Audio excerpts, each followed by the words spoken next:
Commissioner sir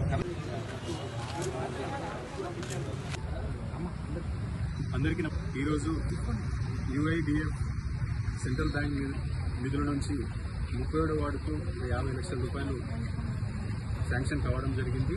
అందులో భాగంగా ఈరోజు బైపాస్ రోడ్ టు మన స్టేట్ హైవేని కలుపుతూ 30 లక్షలతో సీసీ రోడ్డు పనులు ప్రారంభించుకోవడానికి ఈరోజు ప్రారంభించుకున్నాం. అలాగే అభివృద్ధి విషయంలో పార్టీలు కాకుండా ఓన్లీ ఎలక్షన్లప్పుడే పార్టీలు చూస్తాం. మిగతాదంతా మేమందరం కలిసి అభివృద్ధి మీదే దృష్టి పెడతాం.